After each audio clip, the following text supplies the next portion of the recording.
2022 সাল।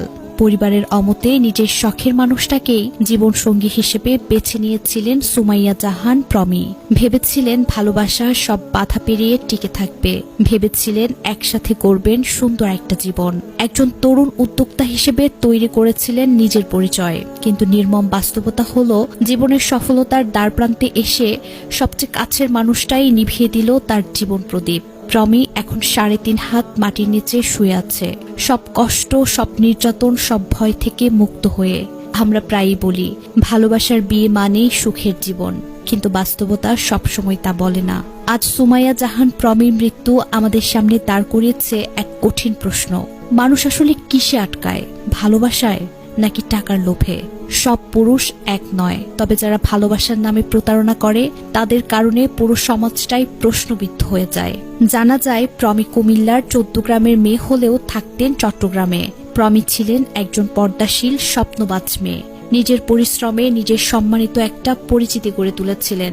ফেসবুকের পরিচয় থেকে প্রেম, তারপর 2022 সালে ভালোবেসে ঘর থেকে পালিয়ে বিয়ে করেছিলেন চট্টগ্রামের সাতকানিয়ার আবু সৈয়দ মোহাম্মদ আনাসকে। প্রথমে ঘরের লোকেরা মেনে না নিলেও পরবর্তীতে তাদের প্রেমের সম্পর্ককে মেনে নেয় এবং সংসারও শুরু হয়। চট্টগ্রামের দীর্ঘ সময়ের রেওয়াজ অনুযায়ী মেয়ের সুখের কথা ভেবে প্রমির প্রবাসী বাবা মোহাম্মদ ফারুক হাসান মেয়ের স্বামী আনাসকে 2.5 লক্ষ টাকার ফার্নিচার ও 2 ভরি 4 আনা ওজনের স্বর্ণালংকার উপহার দেন। তারপর বিয়ের 3 থেকে 4 মাসের মাথায় আবারও প্রমির ব্যবসায়ের অজুহাতে প্রমির পরিবারের কাছ থেকে আরও 5 লাখ টাকা আদায় করা হয় ধারের নামে। এতেও মন ভরেনি আনাস ও তার পরিবারের। ধারের নামে নেয়া টাকা ফেরত না দিয়েই আবারও 7 লাখ টাকা যৌতুক দাবি করে আনাস। এবার প্রমির পরিবার সে দাবি পূরণ করতে আগ্রহ দেখায়নি। এ কারণে দীর্ঘদিন ধরে স্ত্রী প্রমিকে মানসিক ও শারীরিকভাবে নির্যাতন করা শুরু করেন আনাস। টাকা না দিলে আরেকটা বিয়ে করার হুমকিও দেয় আনাস। এভাবেই প্রমির ভালোবাসার সংসার হয়ে ওঠে নির্যাতনের আঁতুড়ঘর।